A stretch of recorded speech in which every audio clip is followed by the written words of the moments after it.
What's up, YouTube? Today I want to have a conversation with you about a design challenge that I face in my own life, and I'm wondering if you face it as well. That challenge is whether or not to buy creative assets and when to use them if I do.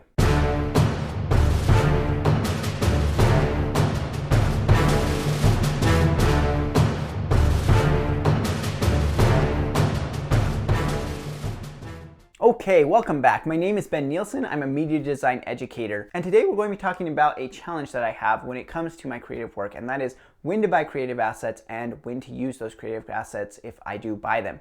Now, this video is going to be a little bit different than my normal videos because I want this to be a conversation between you and me. So I'm going to ask you to actively participate in this video. I'm going to ask some questions throughout this video, and I really hope that you'll take the time to go into the comments and leave your answers for me, because that will help me to learn and help me to work through this kind of conundrum that I have.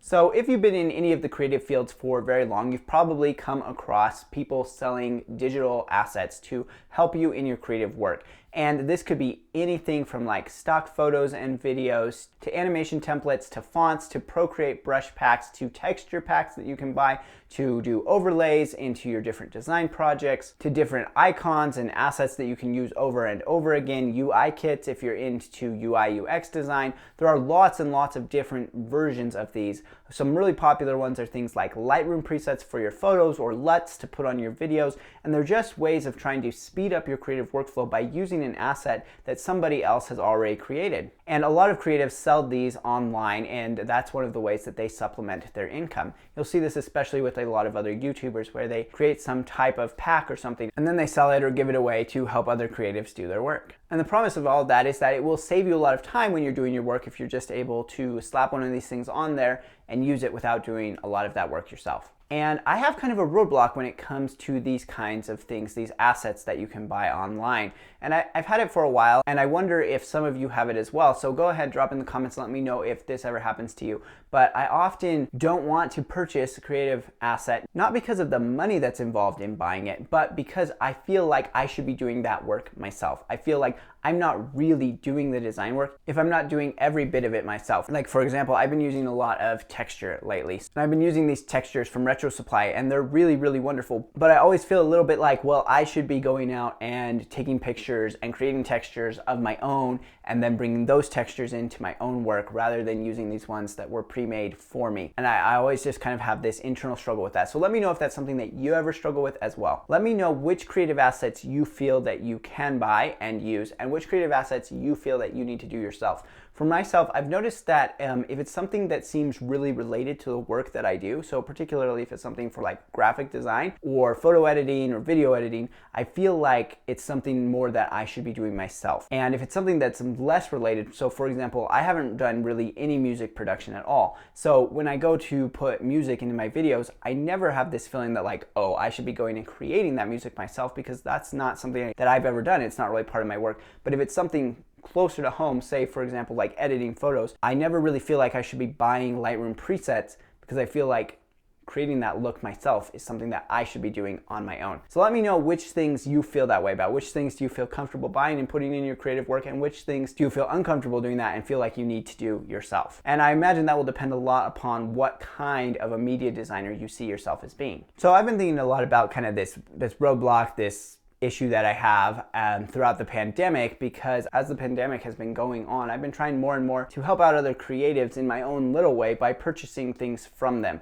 Right? And I think that's something we can all do to try and help the creative community, is to support each other through our purchases. But there's a couple of additional things that come up that always kind of worry me when I'm thinking about making these purchases. And I think way too long about buying things because, you know, I'm always trying to save money, obviously. One of the whole points of this channel is to try and teach you how to use things that aren't Adobe programs so that that can save you money. But more than the money, I get concerned about a couple of things. The first one is I get concerned about whether or not I will use the asset. So let me know if that's something that happens to you. Do you get concerned about whether or not you'll actually use the asset after you purchase it? I feel like if I don't have a specific project that I'm working on right then that will use that asset, then I'll probably forget about it and not use it when I need to. And so then I'm concerned that I'll be wasting the money. Now, that probably shouldn't be such a big concern if the main point of purchasing it is to support the creatives, but it is a concern that I'm like buying things and then not using them. Fortunately, in this case, the things that we're buying are generally digital things, and so we don't have to worry so much about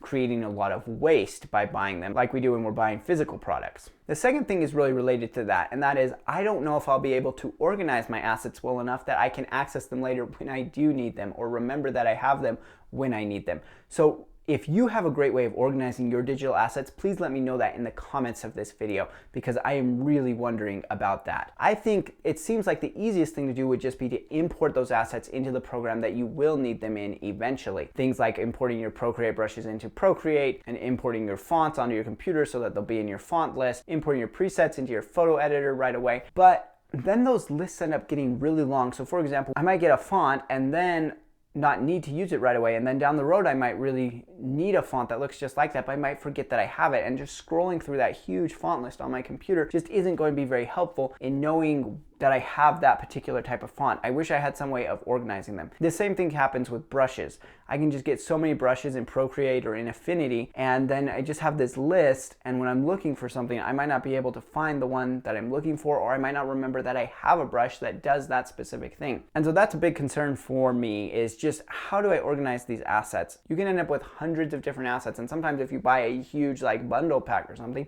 you can end up with thousands of different assets. And how are you going to know where they are when you need them, or even that you have them when you need them? Because it can be hard to remember all of that. So go ahead and share your tips and tricks with me on that in the comments below. I really need your help on that. Okay, the next question is related to this organization thing, and that is, for those of you who use Adobe, do you think that the Creative Cloud has helped to solve this problem of asset organization? Because I think that's one of the problems they were setting out to solve with the Creative Cloud, by being able to have shared libraries and let you have access to all of the Adobe fonts and that kind of thing.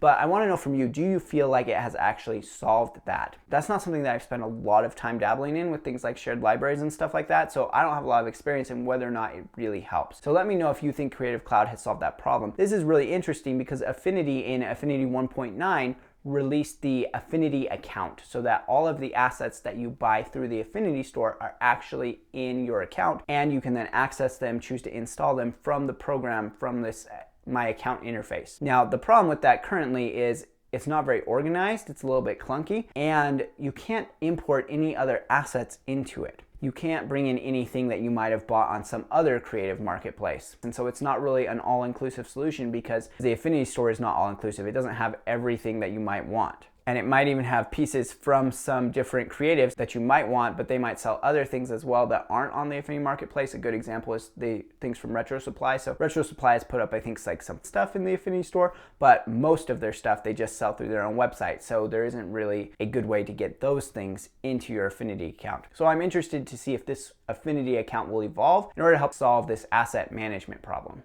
The last thing that I would say is I'm trying to overcome my hesitancy around these creative assets. I'm really trying to support more creatives and trying to save myself time by not reinventing the wheel every time that I do something. And I hope that those are two things that we can all kind of work on. But I do want to know how you guys have found your way through this, and if it's something that you've struggled with as well. So I hope this video goes well. I hope that we're able to have a conversation in the comments and all learn together. So please take the time to go ahead and leave your answers to these questions in the comments below. Let me know if you like this type of video by giving it a big thumbs up. And if you like videos like these ones, go ahead and subscribe as well. If you're interested in learning anything about Affinity programs or programs on the iPad, go ahead and check out my courses linked in the description to this video. Thanks so much for watching, and I will see you on the next video.